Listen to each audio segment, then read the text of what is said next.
What's up, y'all? It's Phil, and today I'm going to show you a quick way to apply antiquing glaze to a painted project to give it that antique, awesome look.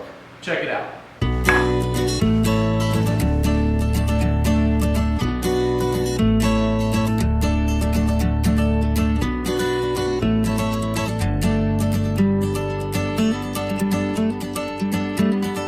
So for starters, you want to start with a freshly painted piece. Now I've got this door here, it's going to have glass in it.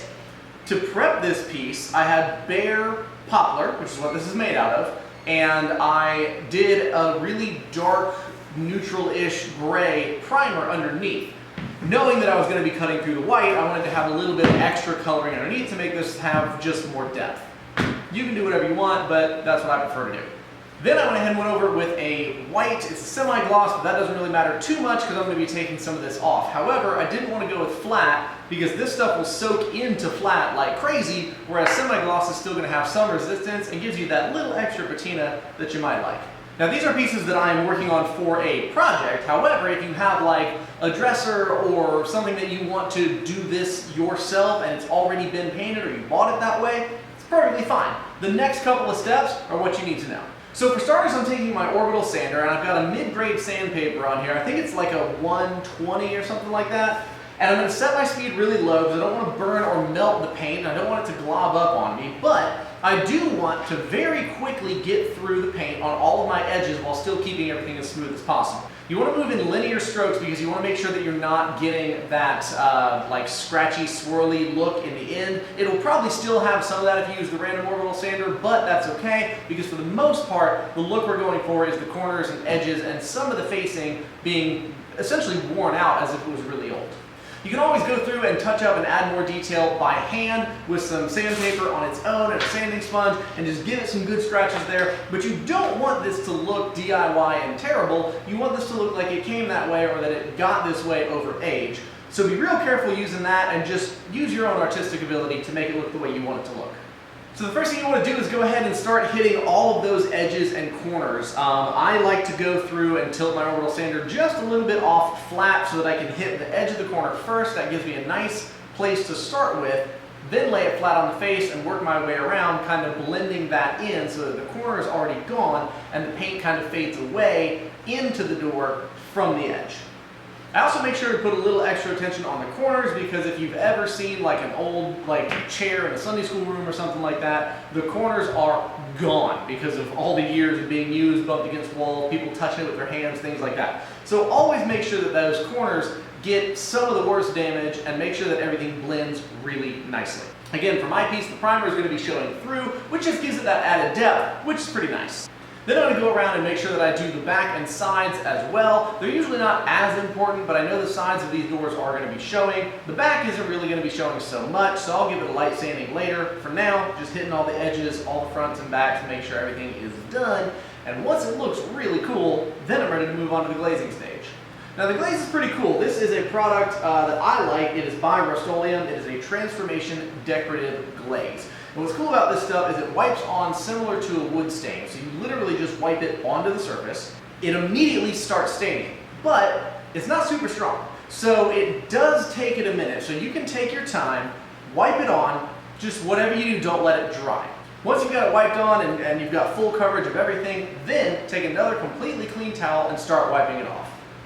You'll be pretty impressed probably by how much of it comes off, and that's okay, that's what we want. It's gonna soak in what is gonna soak in, and the rest of it needs to come back off or it's gonna dry on the surface and look really bad. Go ahead and wipe the entire thing down, get all of the excess off, and you'll notice that it has soaked into any bare wood showing through, it has changed some colors, it has turned your white into kind of a muddy brown, and that's really cool. That's what we're going for. It also reveals any and all scratch marks, so make sure when you're doing your sanding, if you are using the orbital sander, try not to get those little swirls, and if you do, maybe go back over it by hand sanding and going with the grain. That'll eliminate the swirls and just leave the vertical marks that go with the grain. At this point you have three options. One, if it's not dark enough, you can always apply more glaze. Simply put it on, wipe it off, check your results. I will caution you that you need to wait long enough for it to dry. I've tried to reapply a second coat too soon, and the two coats become really tacky. It pulls your paper towel down to it, and it makes it a lot harder to wipe the excess back off. So I'd give it 12 to 24 hours in between coats if you want to make it darker. If you're happy with the color and you just want to leave it the way it is, which is what I'm going to be doing for this project, simply leave it. Let anything that's left on the surface dry. I'm going to wipe it all down so you really can't tell the glaze was even on there, but let it dry. The stuff that's soaked into the wood, the stuff that's sitting on the paint, it's going to dry, it's going to soak in, it's going to look amazing, and you can just leave it like that. It does make it have a little more of like a dirty, aged look, which for this project, that's what I'm going for. However, if you want it to be even more finished, feel free to go ahead and put a water-based polyurethane on it or some other water-based or whatever clear coat you would prefer. Just make sure that it is not a solvent-based because it will strip the glaze right back off. And you don't want that. So that's pretty much it, y'all. Get yourself some decorative glaze, get some sandpaper and some expertise, and you can get your project to go from this to this, and finally to this.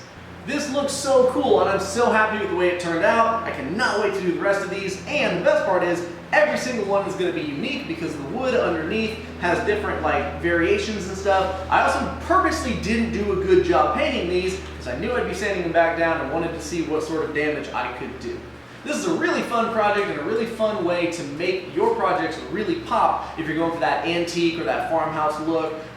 This stuff is awesome. I love it. I don't get to use it that often, but when I do, I'm always amazed by it. It's really good for your painted projects or if you're just refinishing another piece of furniture and just want to add that little bit of patina. I've also seen people using it in kitchens where they'll rub it all over the cabinet doors, rub it all back off, and it gives you that glazed look, which is really nice. So thanks for watching, y'all. I hope this was informative. I hope you liked it, and I hope you will give it a try. Check me out on Instagram. Check me out on Instagram and all over Facebook, Twitter, all the social medias. Everything is at PMK Woodworking. If you want to see more of Mr. Miyagi, you can check out at Chillest Shibas on Instagram. He and Yoshi are on there, and they like getting love. So, drop a comment below if you try this technique, or if you have any questions. I'll be happy to answer them. I appreciate y'all watching, and we'll see you next time.